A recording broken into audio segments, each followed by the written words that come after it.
You are someone who's been researching burnout for decades now, and now you are facing a high demand of folks that probably need you. We need your help to teach us about burnout, how we can approach it differently. And I'm wondering what it's been like for you and how you've navigated your own burnout, what you've learned for yourself. It's, learning from what you've learned, and sort of applying it and practicing, what you write about and what you've discovered.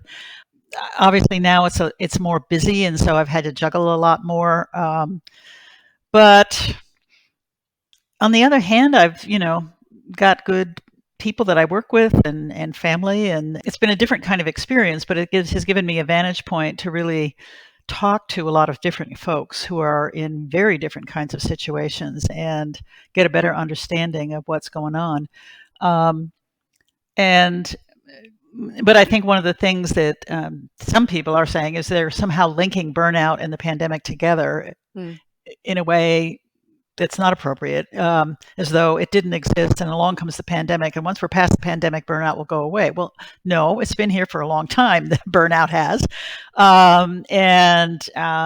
There were some things that really got a lot worse for people, particularly first responders, healthcare people, et cetera, because of the pandemic, but it didn't begin there. So, so it's kind of interesting to hear how people have thought about it and talked about it and often use the word to mean multiple different things. So we have a bit of a Tower of Babel problem. Are we actually, meaning the same thing when we use the term?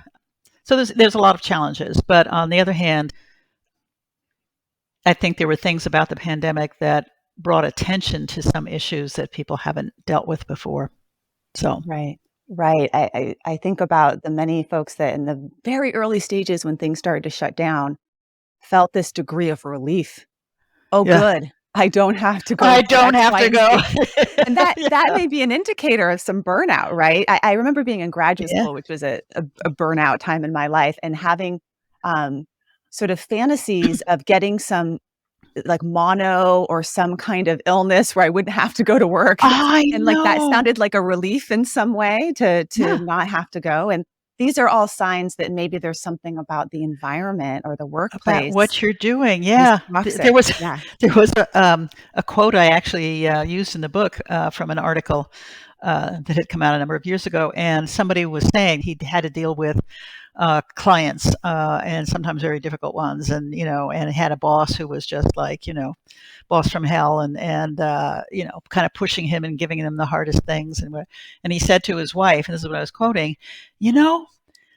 I wish I could just get hit gently by a bus so that I would have nothing serious, but enough that I would have to just go home and stay in bed and have a cast or something like that. And his wife, bless her, said, "You're leaving now.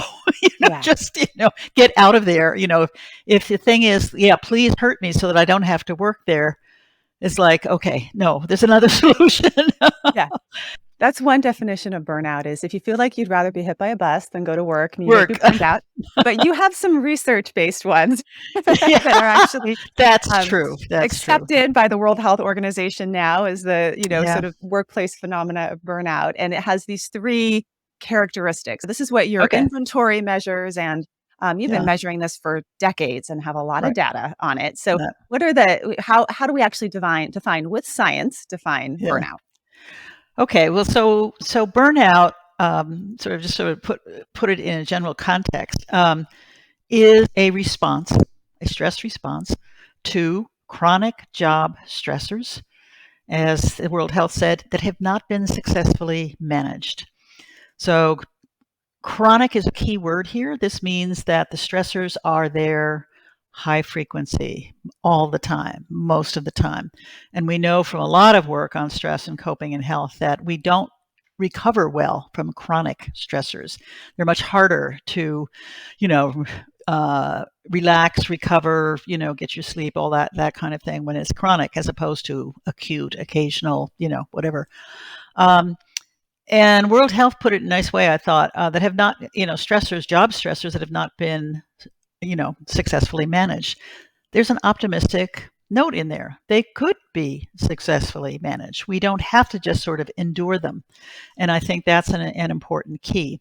But the burnout experience itself is characterized by three things. One is exhaustion. You're just overwhelmed, all of this kind of thing.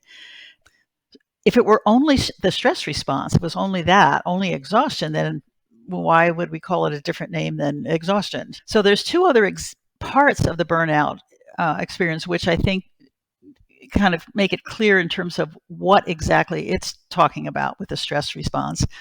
And one of these things is that you are beginning to get negative, cynical, hostile about the job you are doing. Take this job and shove it, kind of thing. And why do I have to do it? And why can't people run it, well, and all these kind of things. And for me, that's really more the hallmark, because what's happening there is that people are shifting from trying to do their very best to do the bare minimum. And when you have that happening, then the quality of the care, the service, the education, whatever, the cure, whatever it is that you're providing for people is not the very best. And we as patients or clients or students or whatever are not really getting as good a education, healthcare, et cetera, from all of this. And then the third part is all of this affect how you feel, not just about the job, but how you feel about yourself. What's wrong with me? Why can't I handle it? Maybe I made a mistake I shouldn't be in. Why am I doing this as a physician? Or whatever it happens to be. That whole notion of professional efficacy is really what we're looking at. What you're doing on the job is beginning to go downhill. So it's those three things: the exhaustion from responding to chronic stressors, the negative response to the environment, and a negative response to why am I here? And I'm not good at what's happening. Mm-hmm. And so when you get that trifecta, that's what we really mean by burnout. Yeah. And that's what your measures, and folks can, I'll put a link to it if people want to access that.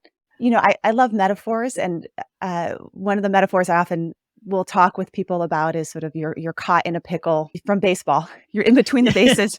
And you feel like you need to run hard in one direction to get to one base, but you're going to get out if you go that way. So then you think, well, maybe I should just leave my job. But that's also another kind of out, right? Because some people they have to stay at their jobs because this is how they're, getting their income, or they really have invested their life and they used to have a lot of meaning at doing this work, or they're a parent or a caregiver and this is their life's work, right? But I like your definition even better than being in a pickle, which is you are a pickle. You are the pickle. You're not in a pickle. You're the pickle. And the pickle is in brine. And there's some reasons why you're experiencing burnout. And it's not because you aren't running fast enough or that you chose the wrong, base to run to. So I'll help elaborate on that. The pickle metaphor. The pickle metaphor. What it's pointing out is the difference between in a general way, focusing on the person as opposed to the environment, in very general terms. And a pickle doesn't start out being a pickle. It starts out being a cucumber. And it's only because it's in an environment of brine that it becomes something else. And it's an important point because too often, I think, we focus just on the person and just assume that whatever is going on was because of what they did or failed to do or didn't have the strength or the courage or the knowledge or the, whatever. And this for me is one of the biggest challenges. And so the book, The Burnout Challenge, is really trying to address these. And that is that we're always looking at what's happening to the person in terms of effect.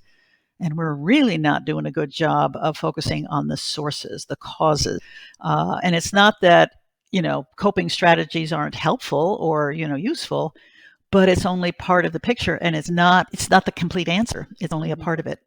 And for a lot of people, it's interesting how that once they kind of realize you've got to be looking at, those chronic job stressors that are not being successfully managed, part of the job is to deal with those. It's not just take a long weekend, or maybe we won't work on Fridays or, all these kind of things. Or, we'll put some exercise bike so people can work it off, during the day. There's other stuff. And so our book is really trying to look at that job-person relationship, not in an either or way, but in a both and way. You look at the person and the context, environment, and you try and work on how can you get better matches, better fit between people and their job. And sometimes it's changing physical aspects of the job, but what we're finding is you need to take into account the psychological and the social bases of a good match. So that notion of sort of ergonomic, the fit between the physical human body and the design of the chair and the design of the workstation, so it doesn't injure people, doing the work, that it supports the physical body. Same principle, but now we're adding in what are the social, those psychological core needs that we all have to belong, to feel competent. That's part of the match too. And that's often where there's a disconnect between what people are trying to do as, quote, solutions to burnout, which is basically what's wrong with you, let's fix you up. Yeah. Well, you've written about 6 core mismatches that can happen, or matches that can happen and I do think sometimes it's helpful to look at where is it, the outliers where it's going right. And I've had a few of Oh, those yeah. in my Yeah. practice, the outliers where it's going right. I worked with, and I'll change identifying information Yeah. and stuff, but I worked with a restaurant owner during COVID, and I watched the demand. So one of those mismatches is the ratio of demands to resources. So if you're a Right. restaurant owner during COVID, your demands are going up and up and up, and your resources are going down and down and Down. down, and the stress on this individual. And I remember sort of starting out with this angle of, well, we need to get you more sleep, and we need to make sure you're exercising and doing all those individual kind of Yeah. Yeah. interventions. And I'd send them off, and they'd come back and be like, well, sorry, I had to go in at 3 a.m. again. And Yeah. Yeah. one day they came back and they said, I got to tell you what happened this week. And I was like, what happened? And they said, well, my oven broke. Mm-hmm. And I was like, oh no, this is going to be a disaster, right? How can you handle one more thing? And they said, my oven broke. And it was just amazing to see the outpouring of help of the staff that stepped in. I drove up and went to the oven people, and they helped me get a new Yeah. one. And that was actually the key to them coming in and saying, and it was a really good week, because Yeah. it was about recognizing Yeah. support. And I started to get a different headspace on, okay, actually what's going to get us through some of these stressors, which are out of our control, are some of these other matches. So let's talk about Right. them. The Yeah. most obvious one is, yes, if there's too much work on your plate and you don't have enough resources, you will burn out. Yeah. But there's periods of time where that's just the case. If you're a new parent, if you are Yeah. starting school as a teacher, if you're a healthcare worker that's dealing with, all the things they've been dealing with. Let's Yeah. talk about some of the others as Yeah. well, the other Yeah. matches or mismatches. Yeah, well, they're in each of those 6 areas, as you point out very correctly. There's both, and in fact, the idea is you look at those 6 areas and find which ones are going well, which ones are maybe problem areas, and what is stuff that is feasible and doable. That we can actually make a change, so that the areas have these pivot points. Okay, this is really working, not well here, but let's, how could you begin to get a little more, better fit, on one of these. So you've mentioned the first one, which is workload. So overload or a sustainable load that people can manage.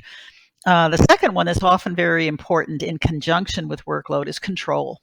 And that means how much autonomy and choice and discretion do you have about how you do your job? And can you innovate a little bit or course correct or respond to, oops, it's a little different than what we thought, that kind of thing? Or are you locked in and you have to, what you say, what you do is already mandated and you have no discretion.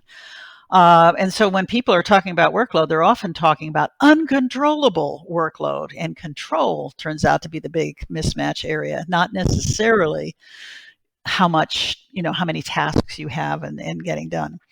And these 6 areas, by the way, can overlap. You can have multiple kind of things happening. They're not like totally independent. So a third area has to do with what we call reward, meaning positive feedback of any kind. And for when you do a job well, people often think, okay, that's about salary. Am I getting paid enough or benefits?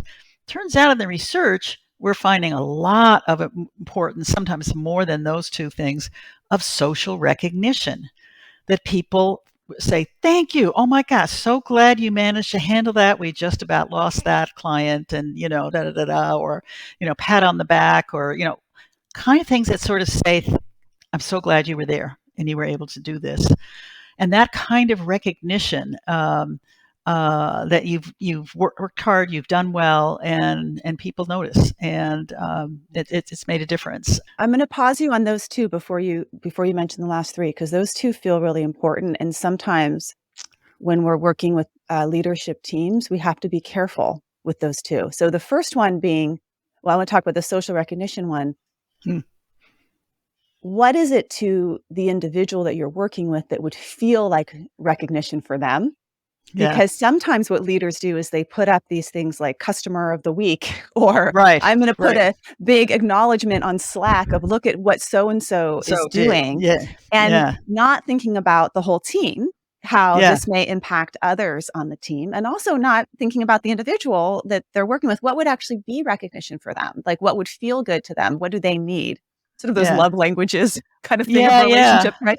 But Yeah. that's also part, I think, of a leader's job, is to start to ask questions and get a sense.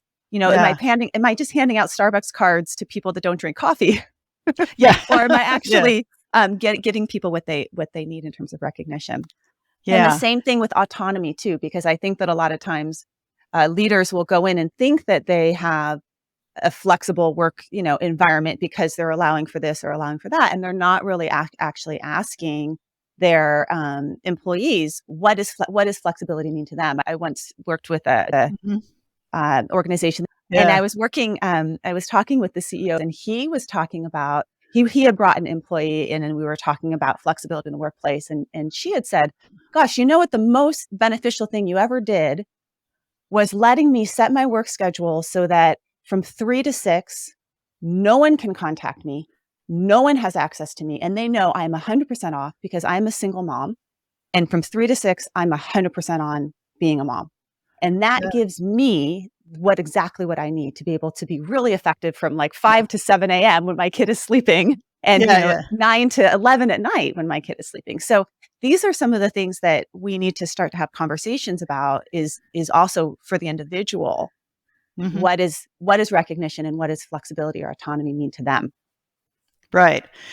Again, in the book, one of the things we talk about, and we say, how do you work on building better matches and creating them, is that there are 3 C's that we've learned about over the years and working with the data and with different organizations, and it's communicate, customize, and commit. And what you're talking about fits very, very, very well under the first. Collaborate is really the word that I prefer to use, because you have to work together on this, and that means finding out what would make a difference, and what sort of things, rather than assuming I know what will work. And in fact, I will say, one of the most demoralizing things that happens to a lot of people with burnout is for them to be saying, and it's related to control as well.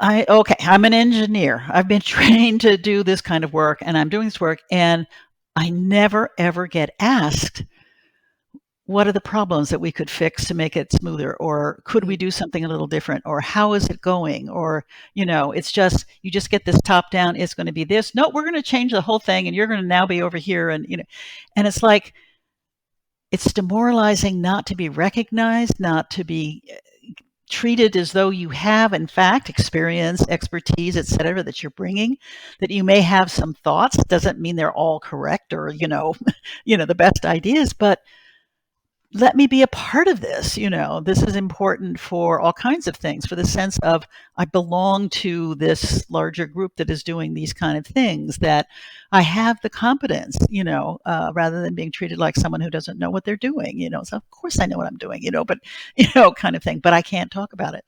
Yeah. So anyway, if we get to those 3 C's, because that's not so much research data, that's practice data of what has worked.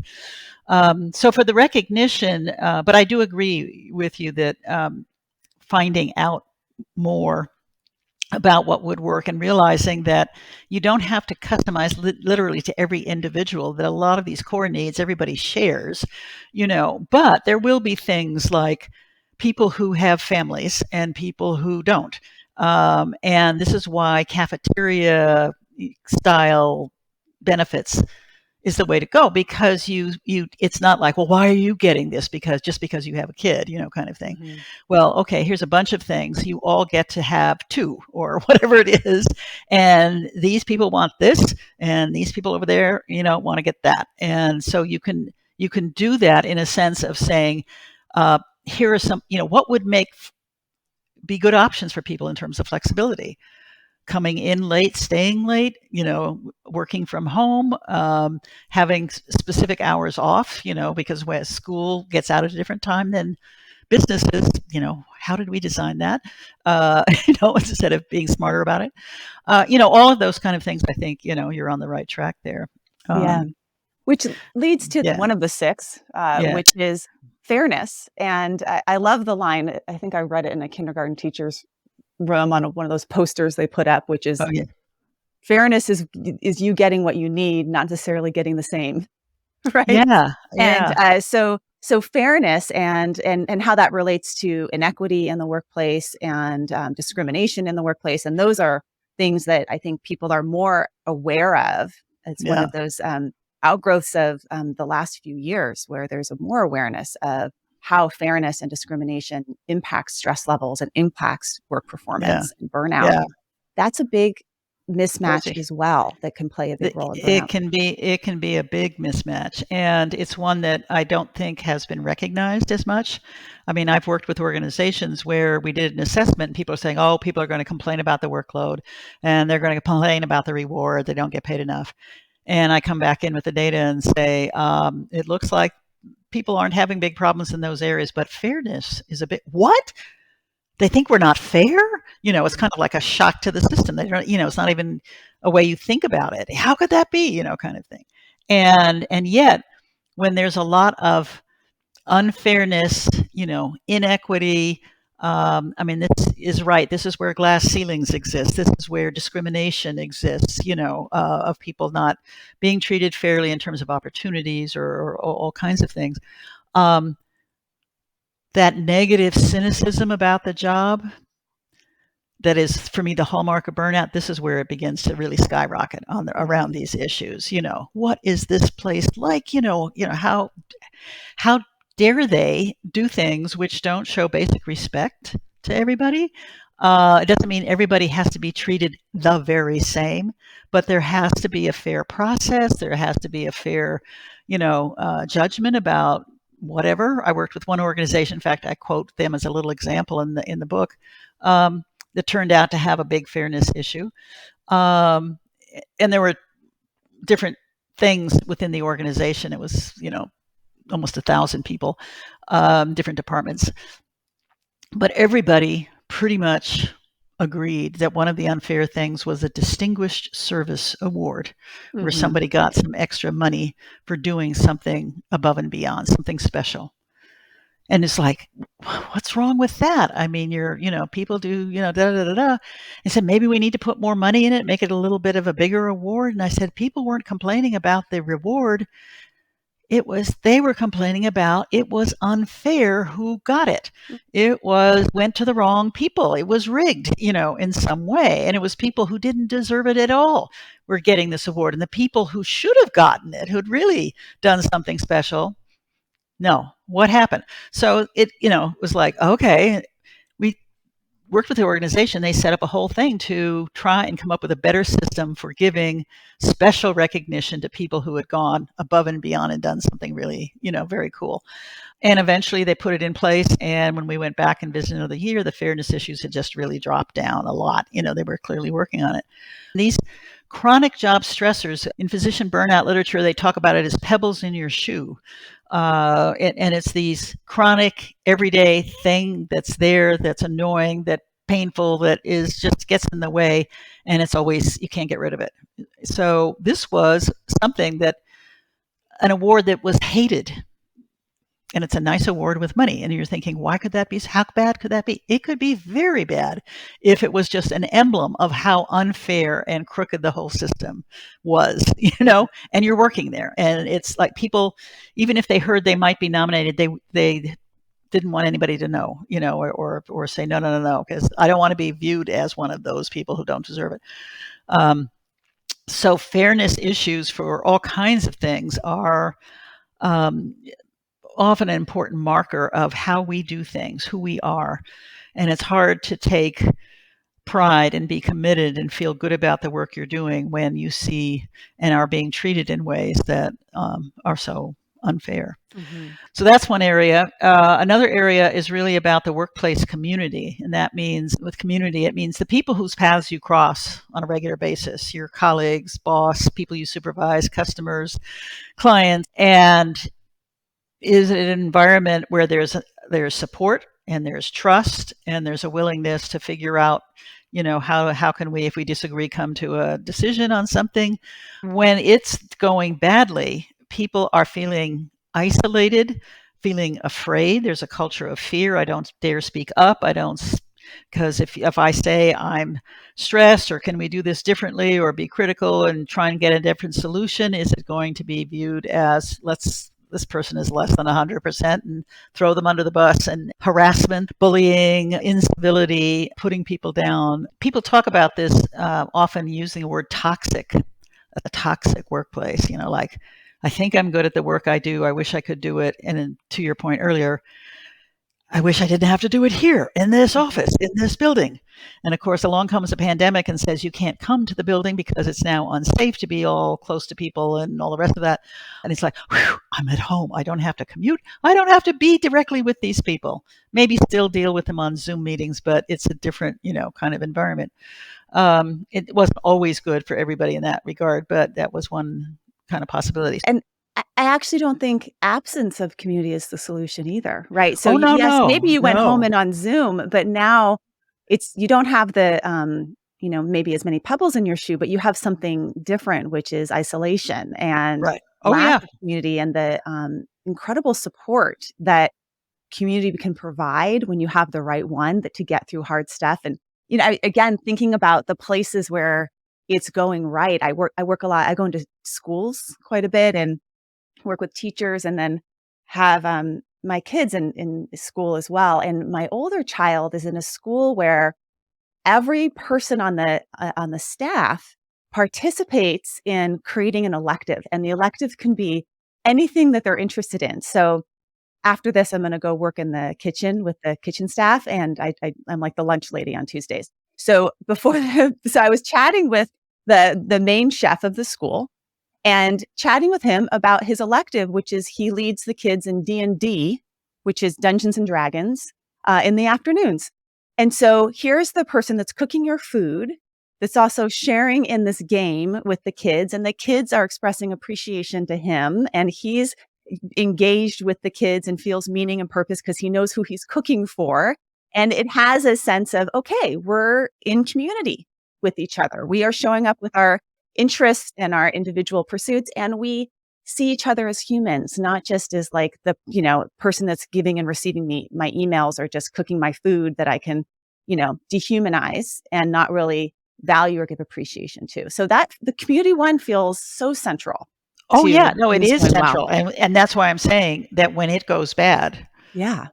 and it goes toxic and people are saying, I don't know who to turn to if I need to ask advice or a question, or I've just had a bad day and need just to cry on somebody's shoulder, because the culture, and this was happening way before the pandemic, was building up into this culture of fear that if you say anything that somehow suggests you are not perfect, not 150%, then you're kind of like a marked person.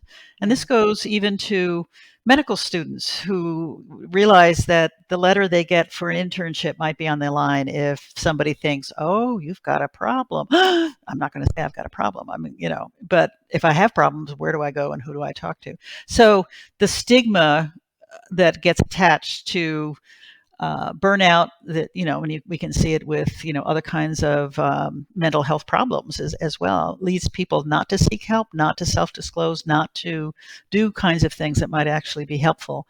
And so for me, I mean, one of the things we've learned from psychology, sociology for decades and decades and decades is that people need other people in your life, and you need to be the kind of people that other people need as well. And whether it's in your family or your neighbors or at work or in school, or, it's that social, I can't say social network anymore, can I? The social community of you and others doing things for each other, helping each other, correcting when there's errors, but in a way that sort of makes you learn and grow. Being there for fun and laughing and, having a good time and pats on the back and all the rest of that kind of stuff. So that social, kind of blanket that is so, so, so important for all of us as we grow up in every aspect of our lives, is getting really shredded in a lot of these work environments. It's not a healthy place for people to be with other people. I agree with you. Getting away from it is not necessarily the solution, but people found that they had to deal with it differently now when they weren't in the office. In some cases, they were then getting exposed to other kinds of nasty stuff from people, that nobody else could see or hear because it was done, more surreptitiously on the internet. So it wasn't necessarily always a good thing, but we learned from what worked well and what doesn't, and I think need to use that as we go forward. So how would you work with an organization that is missing this aspect of community, right? Because we can't ask the individual just to, well, start being vulnerable and say you're No, burned no, no, out and no, expect the no, no. organization But to that's respond well. But yeah, how do we work with that? But that's exactly the kind of issue I was mentioning before. It's not about going to the individual. Yeah. It's going to the job. It's going to the team, the leadership. It's going to the first line managers. It's going to, the solutions to burnout are more we solutions, not me. And it's not I individually have to kind of change the whole climate here. Obviously, it's not one person's thing, but there could be ways that individuals begin to raise some issues or questions or suggest, how about we get together and kind of, maybe redo our intake process over here. Can we, kind of get to a better place? So it can start from bottom up. It can also clearly come in an important way if first line managers are really, committed to doing the best for his or her team, his or her people, rather than just being the passer on of what comes from above, and being more punitive. And, it's when you don't do well as opposed to when you do. So our whole approach is much more about how you have to change and redesign the job and the processes. It's not just the individual, because the individual, if you frame it as what can the individual do, you come up with individual answers. And in many cases, it has to be more collective, shared social answers. So we need a different process rather than just always going to the person. Yeah. I was working with a leader who was having a challenge with the people on her staff not writing notes. Mm-hmm. And so there was sort of the first approach was, well, I'm going to go in and give them reinforcements if they write the notes. And I just got curious, and we started having these conversations about, well, what do you think the barriers to writing the notes are? There may be many different barriers. For some people, it's like they're done with the end of the day and they need to get home to somebody, or they're exhausted, or what are or maybe writing isn't their strength and they're more verbally inclined, And so having conversations with your staff about first what the barriers are. And then for the folks that are successful in writing the notes, what are they doing? What ideas do other people have? And Exactly. How could we brainstorm together about some different strategies and having a diverse sort of examples of what's working, what are the barriers, so that it's a conversation to solve the problem, as opposed to this top-down intervention. Right. I'm going to tell you what to do, and if you don't do it, you get punished, and if you do it, you get rewarded. That's sort of old, sort of old way of doing things. So this and that builds community, problem solving together, and saying we all, struggle at different things, including the leaders, helps people feel like we're on the same page, and it's normal to struggle with things. And it's also beneficial to have a diverse group with ideas and strategies that we can learn from each other. So those great examples. That's great examples. It's exactly what I think we've been learning from, all of the research on burnout, is that is more the strategy you need to take. It does require for a lot of people what they haven't thought about before, which is, what could we do to solve this problem? What could we do? There's always finger pointing. Well, somebody should take care of it, or we shouldn't have, that kind of thing. And making it clear that there is stuff you could change and do differently, and flies under the radar of the upper bosses, and it doesn't require a lot of money, and you've got some control over things that you could sort of, what are our top 10 pebbles in our shoe? Where could we start and begin to make a difference? And I have found that wherever we have worked with people and they kind of come up with something like, the Distinguished Service Award, which they all said, I mean, when I mentioned that all of you in the assessment wrote about how much you hated this award and wanted to put a stake through its heart, I got a huge ovation. Not from me, but for the fact that, yes, finally somebody said, that the award was bad. But what it did in that case and many others is, once they've begun to make a change and fix something and make it a little bit better and a better fit and a better match for people, whatever it is, it builds hope. It builds optimism. So Anyway, the just last quickly, one, yeah, the last one, values. Let me not forget. let me repeat what we have. So we have 5. So we have workload, imbalance to resources. We talked about fairness in the workplace. We talked about autonomy and having some sense of like control. You could have some kind of control. We just talked about community, and what was the other one? Oh, and reward. Yeah, what's rewarding? Positive. How to give positive feedback. Yeah. So what's the 6th one? This is again one that doesn't, I think, is a really important one, but it often doesn't come up. People don't know how to talk about it or recognize it or whatever. But it's values. Or we can also think of it, the values. I mean, what is the important meaning of the kind of work you're doing? Whether you're teaching, or you're building something, or you're serving people in a restaurant, or I mean, it doesn't. There's some value, meaning, things you take pride in, things that motivate you to do a good job. You want people to really think you're, the best cook ever, and all that kind of thing. When people are working in any kind of job environments where there are ethical conflicts, where I have to lie, cheat, or steal in order to make the sale, or, to get the, insurance payments, or to, for the service I've provided, or, I mean, healthcare, people talk about moral injury, that I am forced by the system, the job, to say things and do things that I wish I didn't have to say and do, even if maybe they're necessary, or just sort of feeling that this is wrong, or I don't want to have to be, I can't look at myself in the mirror in the morning knowing what I'm going in terms of the job, kind of thing. And when people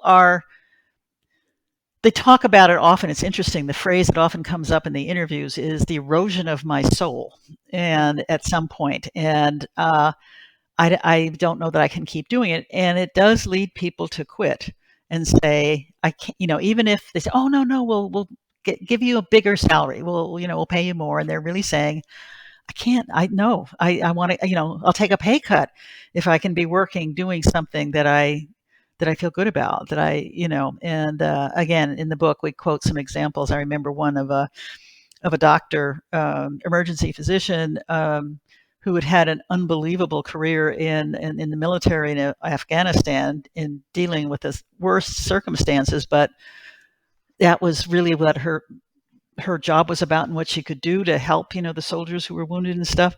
And she came back to the United States, and was in a big hospital and burned out, saying all they care about is, do I bring in money? It's not, it's being a worker bee. It's not about really, providing. And she finally said, I can't do this anymore. And she quit and got a job at a lower, salary, but working with children, and got her values and her meaning back in the work. And she said she's much happier, doing that, because this is why I went into medicine. This is why I went into healthcare. This is the values, the meaning of the work I'm doing. And I just, in the other place, it was just, was dragging me down. I couldn't do that anymore, and feel good about it. So, yeah. So sometimes it's leaving the environment because it's a values mismatch. And then a lot of the work that I do with folks is finding the values that maybe you've lost track of because you've been so busy in the workload, or you've detached a bit, or you've forgotten the reason why you became a teacher, or the reason why you went into serving people food, or the reason why you're a therapist even, right? That all of these things can happen when you just start getting into burnout mode and going through the motions, and values can be the thing that really helps us dig deep and gives us energy when we have nothing left. I mean, that's certainly what I found in my own life when I felt burned out. If I can remember the values, the why, then it helps me be able to be more present with my clients. And Yeah.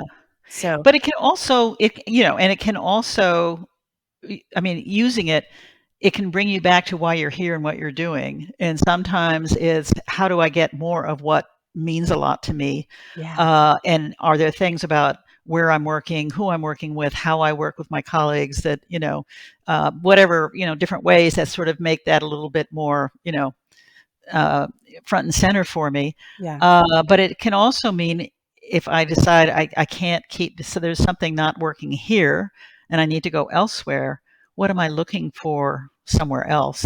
And hmm how do I know that this will be a better alternative for me? Um, and is it more important? I mean, I remember talking with uh, a woman who had been a student of mine as an undergraduate at Cal, and she came back for a reunion thing, and we were talking, and she had been into green environmental kind of issues way before anybody else was, and she was working as an environmental consultant. I'm saying, oh, how great, and she said, no, I think I'm quitting. It's awful. I'm thinking, okay, tell me about it. And it turned out it it was okay on everything except the values. And hmm basically, what she had to do was be a consultant for people who were raising the environment to put up a parking lot or a new building. And this was not at all what, really she wanted to be doing, in that kind of work.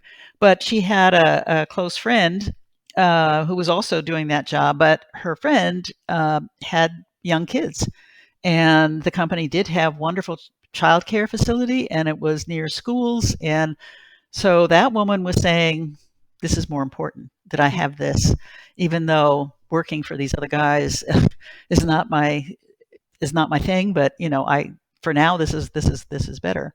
So they had, given their also life circumstances, this is where the person job match kind of comes in. um, One woman could work with those kind of issues because she was getting the kind of support and resources that she needed for her family life. The other one didn't, and this was just not enough to go against what she really wanted to be able to achieve in life. And so she was looking for something else. It wasn't about the salary, and it wasn't about a nice office, and it wasn't, it was, I don't want to be working doing this, yeah. kind of thing.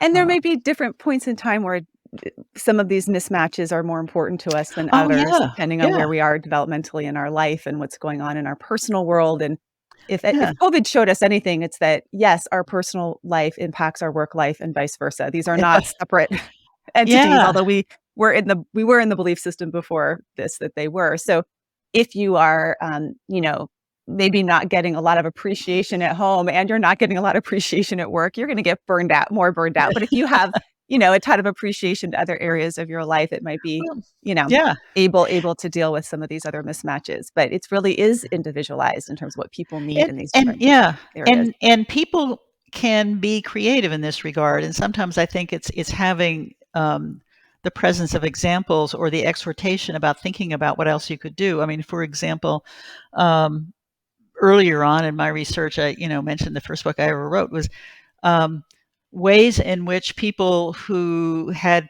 really difficult, challenging jobs, working with other people, for example, police officers, therapists working with jurors who were delinquents and having all kind of problems, stuff like that.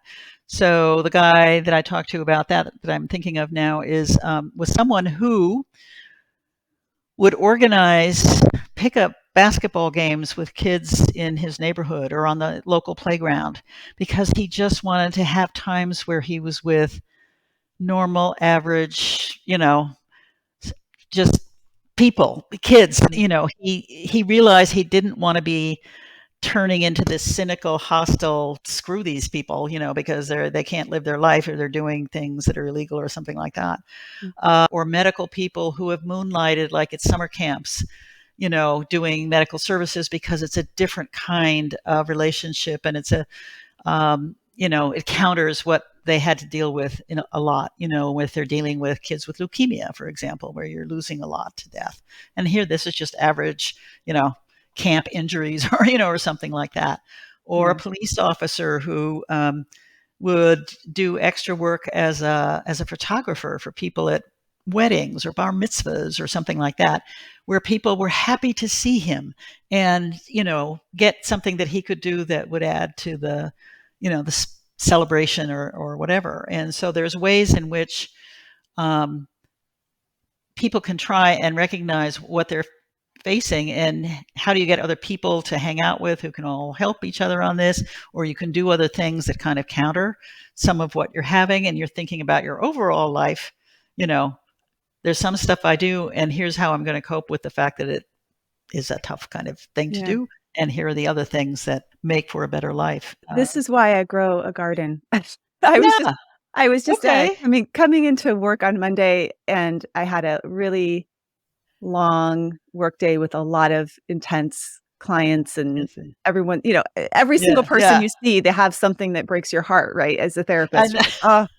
And so I'm like, I'm just going to go to the store and buy a ton of plants and put them in my little pots and water some plants. And it gives me a sense of, if I water this, it will grow. And sometimes if we water people, they don't always grow. They have hard stuff happening in their life. So there's lots of ways in which, we can find outlets and not have work be everything. And I do think that's one of the challenges these days with just changes in terms of technology. I do want to ask you, and as we're closing up, just what you're seeing in terms of how burnout has changed, and not only with COVID, but also just with technology. Everything from, I hear about people going into the bathroom while they're on Zoom, and people don't have breaks the way they used to have breaks anymore. And so any suggestions in that department? Yes, in the book we give lots of examples from a lot of different places and different people, and for each of those 6 areas. So we've got a chapter on each one of the 6 that looks at what some of the issues, problems are, and how, when you pivot, what could you move to, or how this group or that person or whatever did to make turn that around. Not everybody got to work from home, but those who did, some of it worked well. Some of it worked terribly, and everything in between. We need to, again, learn from what was needed or what was helpful, and what was not on all of this. For some people, the absence of the boundaries actually brought them more joy and pleasure in their family, because they were often away, and now they were at home. And so I can't tell you how many people were talking about the absent dad who was always flying on a plane to some other place, or traveling, and now was home more often and could take the kids out, to the local park, or, do whatever. But for others, there was a sense in which, the commute actually provided a boundary, between work and home. Although it was wasted time, you're not being paid for it. You can't be doing, good stuff often. And we're looking for ways in which they could sort of reestablish, how do you not have it all blended too much, so that, is it work time, fun time, personal time, sleep time? So I think there's a lot to be learned there of what worked well and what did not. With technology, yes. And that's not a new thing. I mean, the way we live our lives keeps evolving over decades and centuries, and we continue to adjust and evolve and take in what's good, and then say, oh, but now we have another problem. Sometimes technology is just another different way of doing it. We used to see people having real burnout issues when they were having to deal with being on call. Yeah. And now you're on call all the time, because, anybody can, from anywhere in the world or whatever, can send you a message of some kind. So there's some of the ways in which they manifest themselves are different. But on the other hand, sometimes there are things that make it so much better and easier. For example, I've been seeing nurses who I forgot the name of it now, but the apps that translate into Spanish, Yeah. or whatever. And so now working with patients who are not as good at English and you're not as good at Spanish, you have a way to actually communicate much more Mm. effectively, and Hmm. people can go, oh, yes, yes, yes. You're able to get through. And so it's kind of like, oh, this is good. This really helps. I think with a lot of things in life, we have to recognize that, almost everything is a little bit of a double-edged sword. There are positives and there are some negatives. When you think about the 6 areas, you can say, oh my gosh, 6 different places where I might get more stressed and have sources of burnout. The positive twist is you can pivot and you've got 6 different paths that can take you Yeah. to a better place. And maybe you can't move this immovable thing over here, but you could experiment with doing something differently over there. There is no one size that fits all. And looking for it, and unfortunately just implementing it. And so when I mentioned those 3 C's, the collaboration, the communication really has to be much more 2-way, 3-way, 4-way, rather than just one way, top Right. down. Without getting feedback, you could get so much better feedback on if you're going to spend the money, if you're going to make a change, if you're going to, how are we going to do it? What are those chronic job stressors? What are the pebbles in the shoe? How can we begin? Not just one, but several. Do one, try something, get a good win, move on. The world will continue to change. The pandemic showed us that. It's going to continue to change even more. And we always have to be in a mode of, okay, so how are things going, and can we get a better fit? Can we get a better match here? Yeah, totally. Yes. So I guess I just want to say, for folks that are listening to this, there's a lot that you took in today, and appreciated just starting with the conversation about what is burnout, and then going through these 6 main areas of fit. Right. And in the burnout challenge, folks can go in and take a deeper dive, read other people's experiences and stories, and then also look at the evidence base and your suggestions after decades of hearing these stories and researching these folks, of ideas that leaders can implement, coworkers can implement, and then you as an individual can implement, so that we can change some of the brine and we're not quite as pickled as we feel. I feel pickled a I lot of think, days. And this is, I think, inspiring work, important work. It couldn't be coming out at a better time right now, especially for our healthcare workers. The recent yeah, Mayo Clinic study that just came out was, they're like, oh gosh, the folks that are our helpers need some more support, and the burnout challenge is going to be a useful intervention and tool for folks. So thank you for your life's work on thank, burnout. Thank you for thank you. this book, and thank you for this hour. It's a real honor to spend it with you and put a name to put a face to the name that I read all over the place. Yeah. And just an honor and delight to be in your presence. So thank you, Dr. Maslach.